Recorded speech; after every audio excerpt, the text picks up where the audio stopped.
Hi, this is Kirsten Murphy, Executive Director of the Vermont Developmental Disabilities Council. Yesterday, our council approved our federal fiscal year 25 budget.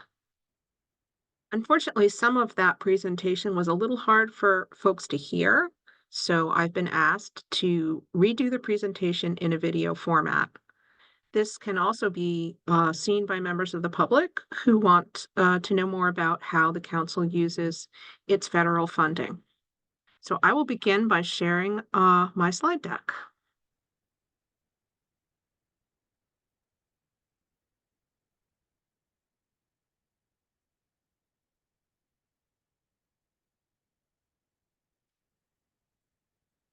All right. I will need to advance through some of the other slides from the meeting, and then we will get to the section called Things to Know About Budgets in General. So please be aware that when we present our budget to our council, we try very hard to make it understandable in plain language, even though it's a complex document and has a lot of numbers in it. So we try to keep this presentation pretty high level. We're always happy to take questions from the public about our funds and to provide more detail if that's something anyone would like. So in thinking about what a budget is, we start by explaining that it is a plan, right? It's a plan for how the council is going to manage its money during a specific, in this case, 12-month period. Now, when I sit down to write the budget, I have to make predictions about how much money we're going to take in, that's income, and how much money we will need to spend to meet all of our obligations as an organization, all the things that we have to do. I don't just guess when I'm making those predictions. They're usually based on checking about what kind of contracts we have in place that obligate us to spend certain amounts of money. And on if that's not in place, then I look back at the history of what we spent in a particular category. So budgets are really not just best guesses, they really are based on facts. And a good budget is one that is pretty ends up being pretty close to what actually happens in the year that the budget is tracking. The other thing I like members to understand is that when we talk about the money we're spending or expenses, there are two types of expenses. And this is important in the case of the council because a lot of our expenses fall into the first category. That first category is fixed expenses. These are costs that the DD Council doesn't really have that much control over. For example, salary for our 3 staff members is pretty carefully prescribed or set up by state rules. And typically, the legislature decides what kind of an annual increase staff will receive. It's a little different for Susan and Chelsea versus myself because we're in different categories of employment. But in general, those things are decided by the legislature, and we don't have a lot of wiggle room about that. Another good example of a fixed expense is something like rent. We have a lease with our landlord, and that commits us to spending a certain amount of money each year for the space that we use for our office. And that amount of money goes up by a small amount, roughly 3% each year. That's locked in our lease, and there's not, again, something we can do to change that. A third example would be fees. Many of the services that we rely on the state of Vermont for are not free to the council. We have to use our federal money in order to buy those services. So, for example, the fact that we have computer systems that are hooked into the state system with all of its protections and language access capacities and website platforms and things like that, we pay a fee for that. It's not free to us. Similarly, support from the Human Resources Department is something that we pay a fee for. And actually, another example would be the fact that we pay dues to our national association. And again, those dues are set by the association, and we can either pay them or not be a member, which is not something we would choose to do. So a lot of our expenses are in that fixed category. On the other hand, we have discretionary spending. That's kind of a big word, but what it means is costs that we have some control over. We don't have to make any given grant. And if we don't have the money to make grants, unfortunately, then we don't make them. Last year, we chose not to have the leadership series because we didn't feel that we had enough money in our accounts in order to cover the pretty significant costs for that particular program. This is discretionary spending or spending that we can make choices over. And typically the group that guides that is our program committee, a subcommittee of the council. So really it is the council's decision how we use that discretionary money. All right, so now here are a couple other things I want you to know specifically about the DD Council's budget here in Vermont.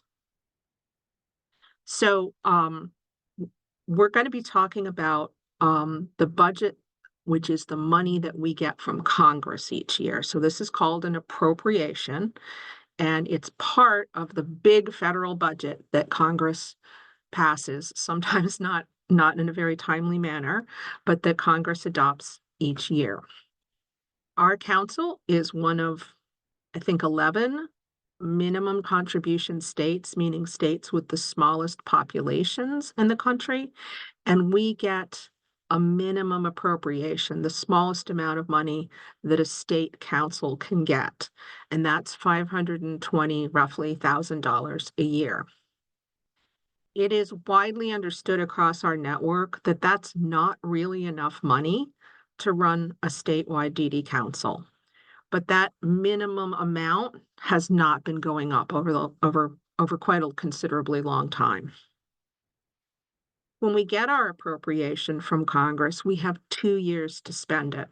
And if we don't spend it promptly in those 2 years, we have to give it back to the federal government, which is something we never want to do. We want to make the most of that money and use it in the best way on behalf of Vermonters with developmental disabilities. And finally, I just want to say again that a little bit more specifically, the amount that Congress has invested in DD councils across the network has not changed really at all in the last 6 years. And even before that, it was not keeping pace with inflation. Additionally, the way that pot of money is distributed across the 56 state and territory councils is done by a complicated formula. And that formula has protected us from losing money, but it has not acted in favor of minimum contribution states like us. So we've really not been at the top of the list insofar as there's any extra money across the network to distribute. It hasn't been coming to councils like ours. So we really are very challenged when it comes to managing our core operating budget. So this is the slide where I want to break it down for you a little bit and show you how fixed and discretionary money works across what we have to spend. At any given year, we have about $600,000 to support us. Most of that's our appropriation from Congress. Some of it's held over from previous years. Don't worry too much about where that came from. Just think of it as 6 blocks of money. Now, once we start paying our fixed expenses, like salary and benefits for just our 3 employees, we have already spent 4 out of 6 of those pots of money. We've spent 2/3 of the money already. And then on top of that, we have to run our office. Again, those are fixed expenses. And we have to support our council members to do things like go to the conference in July and have some stipends, transportation support, training, that kind of thing. So that eats up about another a piece of square number 5 there, right? So when all is said and done, the amount of discretionary money that we have is, I'm just kind of giving you a visual here. It's about $120,000. It's that thing in the yellow circle, not a big chunk of our budget. So you would have every right to say right about now, hold on, Kirsten. If we only have a small amount of money for grants and projects, how are we ever going to make our 5-year plan work? Our 5-year plan has 13 objectives. It's very ambitious, and we only have a small amount of money to invest in those objectives. So let's stop for a minute and think about that. First, some of our fixed expenses support the 5-year plan. In fact, large chunks of staff's salary, all of Susan's salary, here she is scooping ice cream at our ice cream social, but she does a lot more than scoop ice cream. She's always at the State House. 100% of her salary supports 5-year plan activities. And more than half of my salary supports 5-year plan activities. So just because something is a fixed expense doesn't mean that it isn't serving those 13 objectives in our 5-year plan. In fact, over the years, we've learned that it is a better investment to spend money on in-house staff and to do projects with the expertise of a strong staff than it may be to grant money out where we have a little less control. And sometimes those projects can be a little more experimental and we're just not, as able to get exactly the outcomes we're looking for. So we have to have a balance. We do grant out some money, but we have also learned that it's sensible strategy for a small council like ours to invest money in staff and have staff try to implement pieces of the 5-year plan.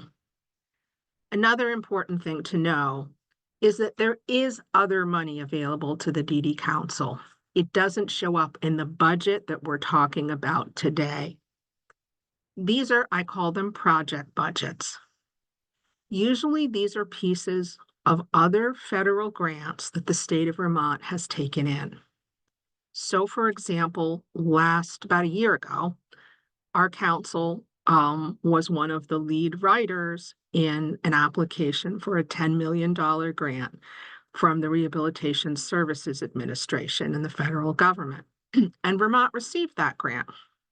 The council is not the entity that holds all of that $10 million, but we will be drawing down about $354,000 of that money over the next 4 years to support 3 objectives in our state plan.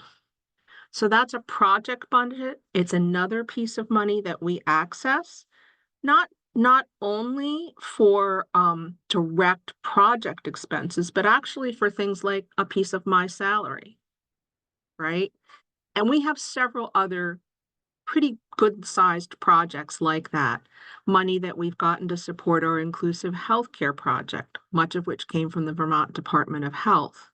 Money that we have to support regional teams at designated agencies who are working to make their services more culturally and linguistically competent.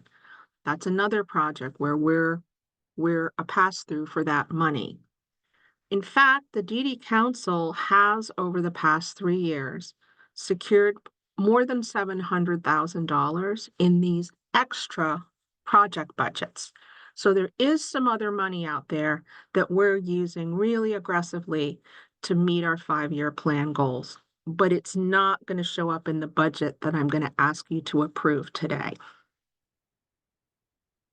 All right, so before we turn to the proposed budget for federal fiscal year 25, which starts this coming October, I usually like to talk with the council for a few minutes about how well did we do predicting what we were going to take in and spend during this current year, which is federal fiscal 24. The good news is that the council stayed really pretty closely within the limits of its $600,000 budget. We spent about $400,000 of that on salary, another $45,000 keeping the office running, sending Susan and I to some conferences, paying for occasional transportation costs, fees, things like that. Another 18,000 that we spent on supporting our council members, especially the annual conference, which during this past year was the conference that we went to in Florida.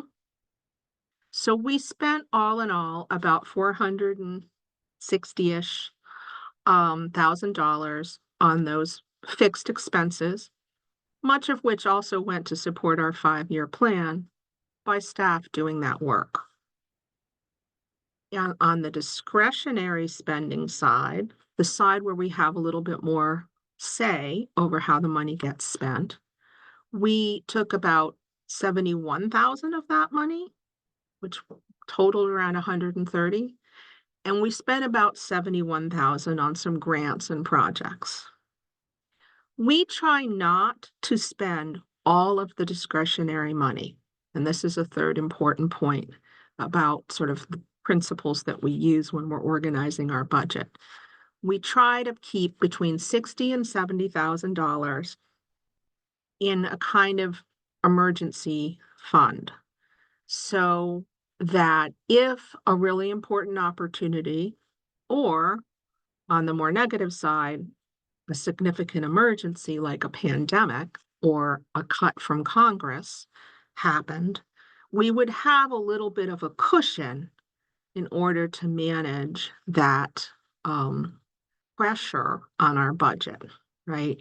So we try to hold over between $60,000 and $70,000 and hang on to that money, which we then spend in its second year, and then we replenish that kind of fund each year. So we just try to keep that cushion in the budget.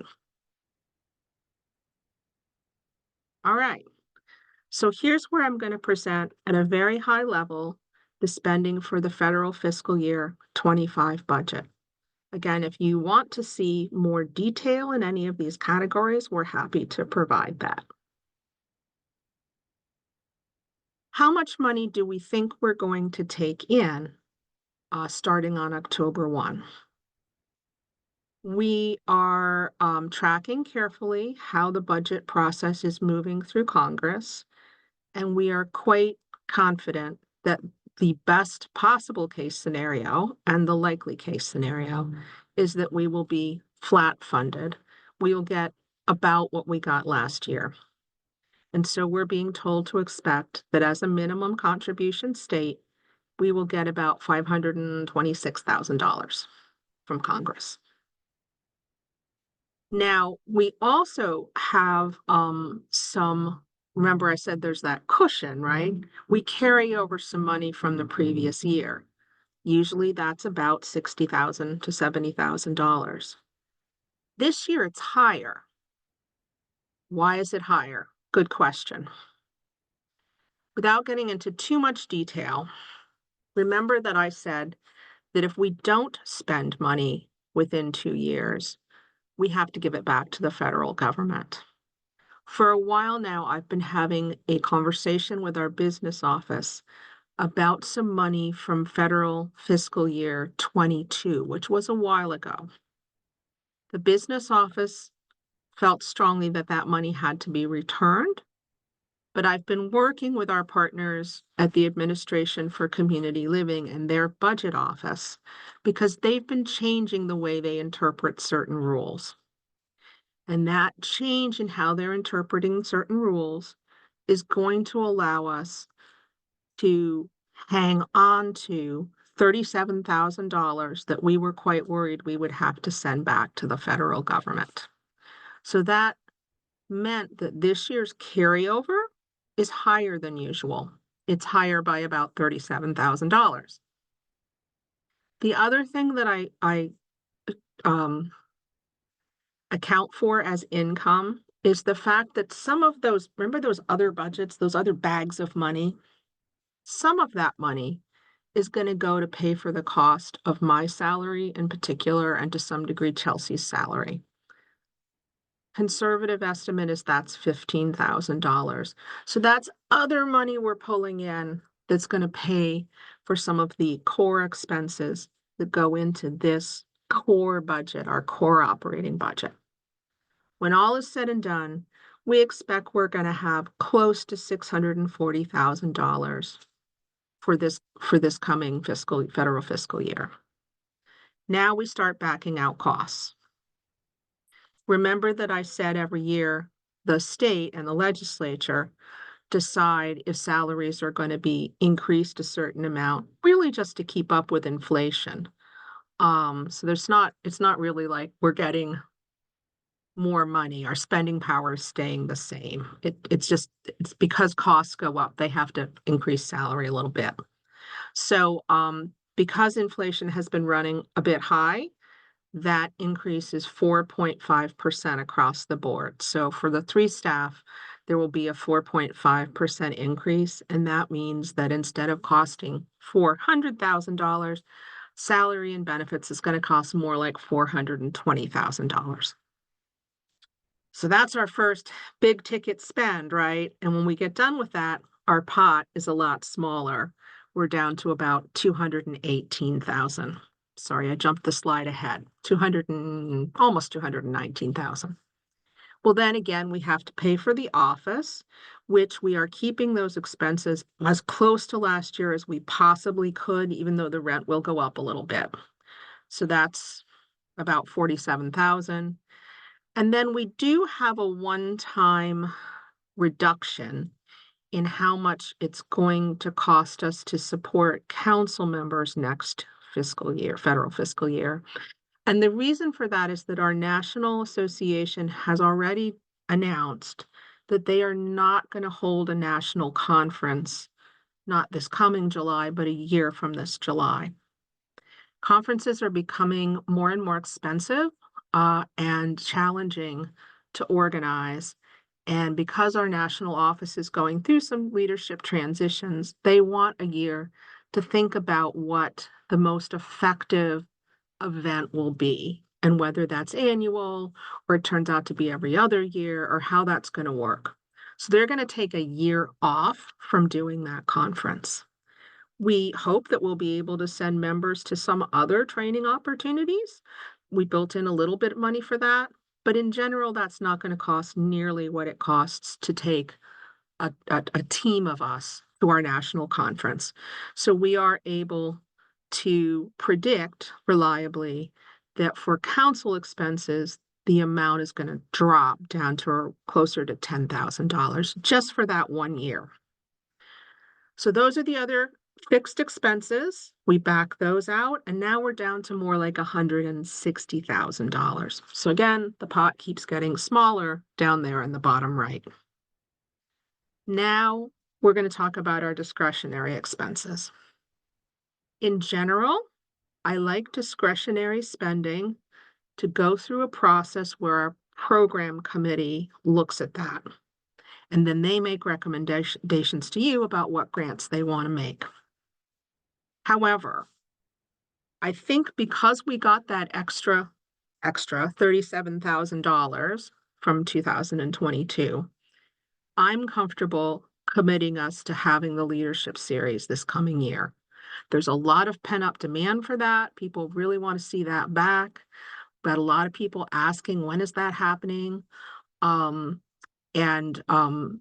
I feel comfortable with your endorsement going ahead and building $35,000 into this budget to cover that cost. The reason I need to do that now is because in order to get the contracts in place for that series, which happens beginning in the fall, I need to start working on those contracts now. So I need to know that we have your approval.